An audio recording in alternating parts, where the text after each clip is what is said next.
Hello everyone, welcome to our channel. इस video से हम स्टार्ट करने जा रहे हैं बीएनएसएस, भारतीय नागरिक सुरक्षा संहिता। भारतीय नागरिक सुरक्षा संहिता जुडिशरी के प्रीलिम्स और मेंस दोनों के पॉइंट ऑफ व्यू से बहुत इंपॉर्टेंट सब्जेक्ट है। बीएनएस आया एनफोर्समेंट में 1 जुलाई 2024 को, लेकिन इसको प्रेसिडेंट की असेंट मिली थी 25 दिसंबर 2023 में।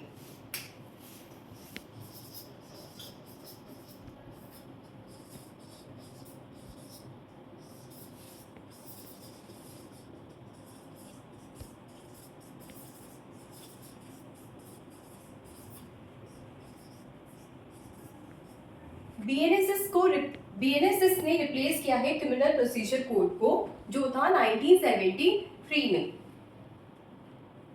बहुत सारे रीजन से जिसकी वजह से इसको रिप्लेस किया गया, जैसे कि क्रिमिनल प्रोसीजर कोड अब आउटडेट हो चुका है, काफी प्रोविजंस इसके आउटडेटेड है।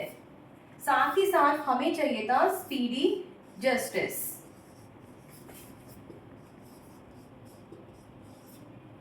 और कुछ रीजंस है, जैसे कि इलेक्ट्रॉनिक एविडेंस।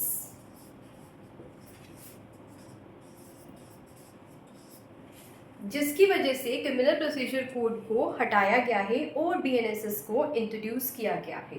भारतीय नागरिक सुरक्षा संहिता एनफोर्समेंट में आया 1 जुलाई 2024 और प्रेसिडेंट की असेंट मिली 25 दिसंबर 2023।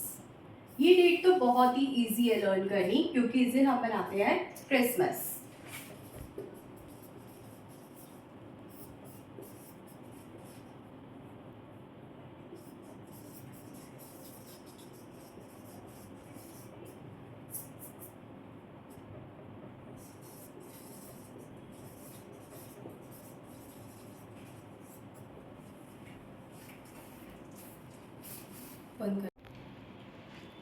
बीएनएसएस जब एनफोर्समेंट में आया तो हमारे पास दो और कोड थे जो आए थे एनफोर्समेंट में। वो थे भारतीय साक्ष्य अधिनियम, जिसने रिप्लेस किया था इंडियन एविडेंस एक्ट को,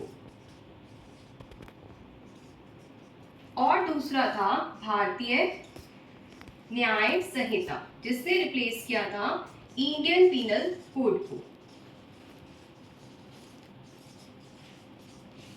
इन तीनों की ही एनफोर्समेंट डेट है 1 जुलाई 2024 और इन तीनों को ही प्रेसिडेंट ने असेंट दी थी 25 दिसंबर 2023 में। इन तीनों लॉ को लाया गया था क्योंकि जो हमारे पुराने वाले लॉज थे वो काफ़ी आउटडेट हो चुके थे। अब ज़रूरत थी कि कुछ नए लॉज को लाया जाए, तो हम देखेंगे बीएनएसएस। अब हम देखते हैं भारतीय नागरिक सुरक्षा संहिता में कितने सेक्शंस हैं, कितने चैप्टर्स हैं और कितने शेड्यूल्स हैं।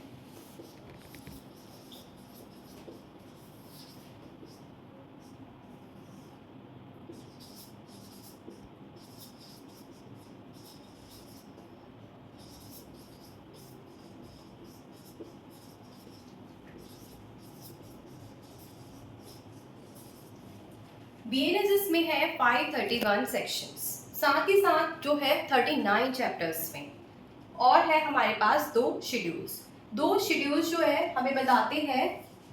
शेड्यूल नंबर 1 जिसमें गिवन है classification of offence.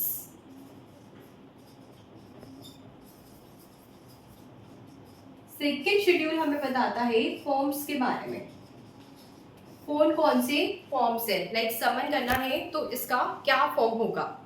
Classification of offence बताता है कौन सा ऑफेंस किया गया है तो इसके लिए क्या पनिशमेंट होगी, ये कॉग्निजेबल होगा, नॉन कॉग्निजेबल होगा, बेलेबल होगा, नॉन बेलेबल होगा, कौन से कोर्ट में इस ऑफेंस के लिए जाया जाएगा।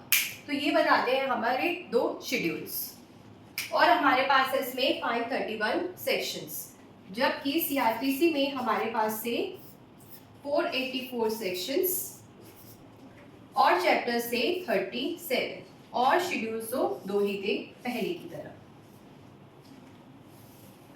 हमने देखा बीएनएसएस आया एनफोर्समेंट में 1 जुलाई 2024 को, जिसको असेंट मिली थी 25 दिसंबर 2023 में। बीएनएसएस में कितने सेक्शंस है? 531, और ये कितने चैप्टर्स में गिवन है? 39। और इसके साथ हमारे पास है 2 शेड्यूल। शेड्यूल पहले भी 2 ही थे, तो इतनी चीज़ें जो है वो हमें याद होनी चाहिए। अब नेक्स्ट चैप्टर्स होते हैं और कितने शेड्यूल है। अब हम देखते हैं इसका सेक्शन 1। सेक्शन 1 हमें बताता है शॉर्ट टाइटल के बारे में। तो इसका शॉर्ट टाइटल तो अब हमें पता चल ही गया है, क्या है? BNSS, भारतीय नागरिक सुरक्षा संहिता। अच्छा, भारतीय नागरिक सुरक्षा संहिता को इंट्रोड्यूस क्यों किया गया था क्रिमिनल प्रोसीजर कोड को रिप्लेस करके? क्योंकि भारतीय नागरिक सुरक्षा संहिता क्रिमिनल प्रोसीजर कोड को रिप्लेस इसलिए किया क्योंकि क्रिमिनल प्रोसीजर कोड जो है वो आउटडेट हो चुका था। काफ़ी प्रोविजंस जो है इसके आउटडेट हो चुके थे। न्यू फॉर्म्स ऑफ क्राइम्स आते हैं, तो उनको डील करने के लिए CRPC जो है सफिशिएंट नहीं था। जो हमारा प्रोसेस था जस्टिस को दिलवाने का वो बहुत स्लो था। तो भारतीय नागरिक सुरक्षा संहिता कहीं ना कहीं इस प्रोसेस को जो है फास्ट करता है। पहले स्लो था तो अब ये फास्ट करता है। भारतीय नागरिक सुरक्षा संहिता, न्यू फॉर्म्स ऑफ एविडेंसेस आ रहे हैं। अब इलेक्ट्रॉनिक एविडेंसेस जो है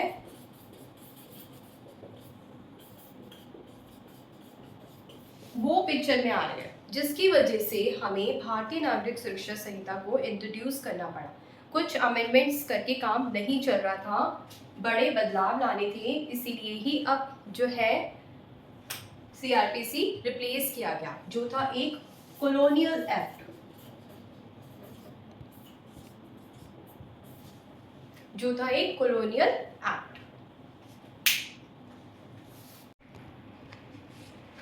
तो भारतीय नागरिक सुरक्षा संहिता को हमने इंट्रोड्यूस किया गया क्योंकि पुराने वाला एक्ट जो है वो आउटडेट हो गया था, प्रोसेस स्लो था, नए नए तरीके के एविडेंसेस आ रहे थे। तो हम देख लेते हैं इसका शॉर्ट टाइटल, BNSS, भारतीय नागरिक सुरक्षा संहिता।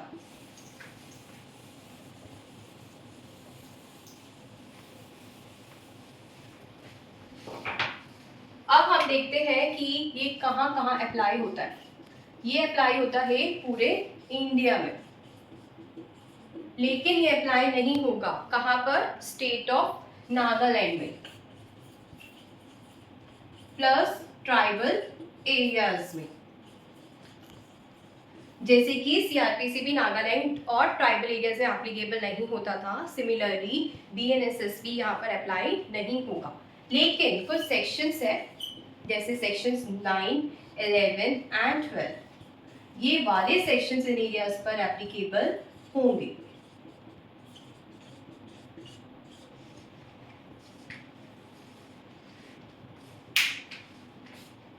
तो ये है शॉर्ट टाइटल और एक्सटेंट।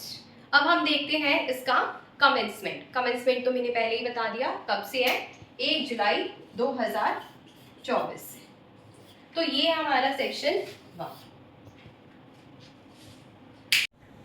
सेक्शन 1 को देखने के बाद अब हम देखते हैं सेक्शन 2। सेक्शन 2 जैसे कि सभी एक्ट्स के सेक्शन 2 क्या बताता है? डेफिनेशंस। सिमिलरली BNSS का सेक्शन 2 भी हमें बताता है डेफिनेशंस। सेक्शन 2A में डेफिनेशन गिवन है ऑडियो, वीडियो, इलेक्ट्रॉनिक मीन्स।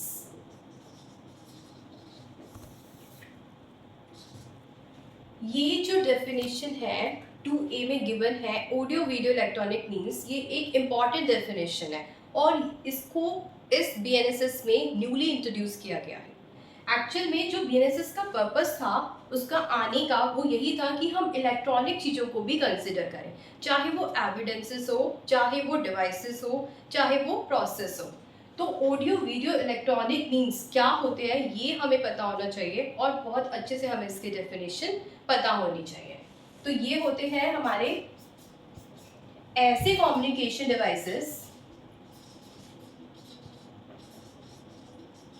जो यूज किए जाते हैं वीडियो कॉन्फ्रेंसिंग में,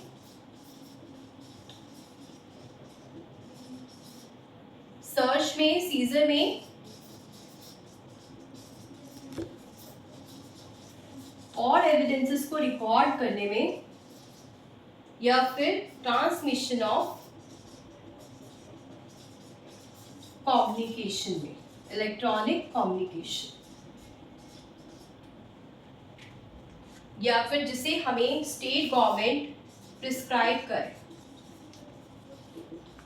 ऐसा कोई भी पर्पस जिसको स्टेट गवर्नमेंट प्रिस्क्राइब करे।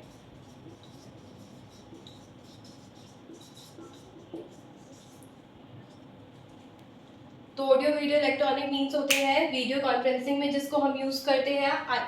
इसमें एक रह गया आइडेंटिफिकेशन प्रोसेस, आइडेंटिफिकेशन प्रोसेस।